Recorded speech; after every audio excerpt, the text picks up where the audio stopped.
तो क्या होगा कि ऋण आवेशित कुलाइडी कण, जैसे ही हम विद्युत क्षेत्र लगाएंगे तो ऋण आवेशित कुलाइडी कण धन इलेक्ट्रोड की ओर गमन करने लगेंगे और इलेक्ट्रोड पर जाकर अपक्षेपित हो जाएंगे। ठीक है, ये ऋण आवेशित कण हैं जो कुलाइडी कण, जैसे ही हम विद्युत क्षेत्र लगाएंगे तो ये धन इलेक्ट्रोड पर जाकर अपक्षेपित हो जाएंगे और स्कंदन हो जाएगा। यदि ये धनात्मक कुलाइडी कण होते तो ये ऋण इलेक्ट्रोड पर जाकर अपक्षेपित हो जाते। कहने का अर्थ ये है कि कुलाइडी कण विद्युत क्षेत्र लगाने पर अपने से विपरीत वाले इलेक्ट्रोड पर जाकर अपक्षेपित हो जाता है और कुलाइडी विलयन का स्कंदन हो जाता है। भाषा पढ़ लीजिए। कुलाइडी कण क्या करेंगे? विपरीत आवेशित इलेक्ट्रोड की ओर गति करते हैं एवं इलेक्ट्रोड पर आवेश विसर्जित डिस्चार्ज करके अपक्षेपित हो जाते हैं। कुछ नहीं किया, एक कुलाइडी विलयन भर दिया और कैसा विलयन लिया हमने? ऋण आवेशित। तो ये कुलाइडी कणों पर ऋण आवेश है। विद्युत क्षेत्र लगाएंगे तो ये ऋण आवेशित कण धन आवेश इलेक्ट्रोड पर अपक्षेपित हो जाएंगे। मान लेंगे अगर धनावेश कुलाइडी सोल लेंगे तो धनात्मक विलयन कण होंगे, ये धनात्मक कण होंगे तो कहाँ जाएंगे? ऋण आवेश की ओर। तो कहने का अर्थ ये है कि कुलाइडी कण अपने से विपरीत वाले इलेक्ट्रोड की ओर गति करने लगते हैं और गति कर इलेक्ट्रोड पर अपक्षेपित हो जाते हैं। इस विधि को हम स्कंदन कहते हैं। किसके द्वारा हुआ?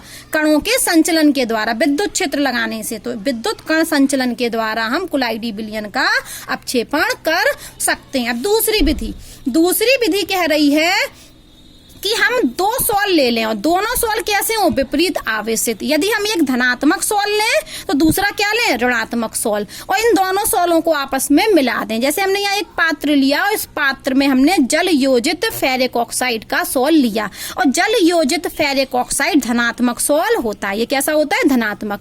दूसरा पात्र लिया जिसमें हमने आर्सेनियस सल्फाइड का सोल लिया और आर्सेनियस सल्फाइड का सोल कैसा होता है? ऋणात्मक सोल होता है। और इन दोनों सोलों को हमने आपस में मिला दिया तो ये दोनों विपरीत है, एक धनात्मक सोल है, एक ऋणात्मक सोल है। तो दोनों सोल एक दूसरे को उदासीन कर देंगे और अपक्षेप बना लेंगे। इसको एक तरीके से और देख सकते हैं हम। क्या देख सकते हैं?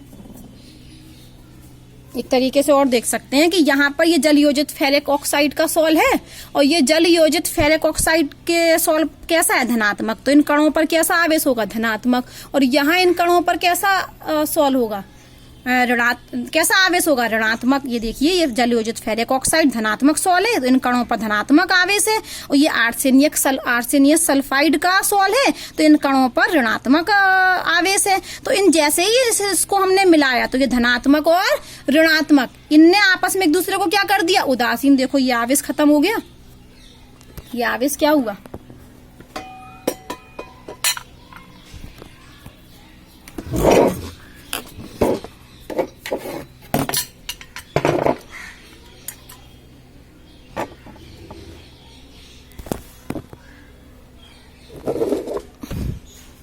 हम पढ़ रहे हैं दो विपरीत आवेशित सोल को आपस में मिलाकर स्कंदन। ये आपस में करते हैं एक दूसरे का स्कंदन, इसलिए इस स्कंदन को हम पारस्परिक स्कंदन के नाम से भी जानते हैं।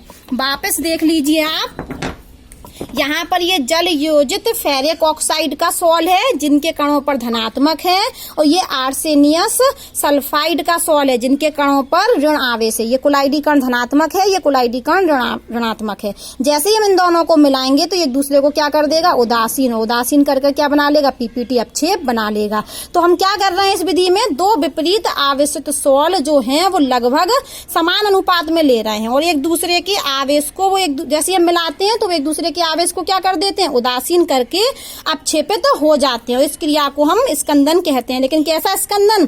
पारस्परिक स्कंदन, क्योंकि इनने आपस में ही कर लिया। वहां स्कंदन हुआ था विद्युत कण संचलन के द्वारा, यहाँ स्कंदन हुआ दो विपरीत आवेशित सोल को मिलाकर। ठीक है, अब तीसरी विधि पढ़ते हैं। तीसरी विधि में क्या है? तीसरी विधि है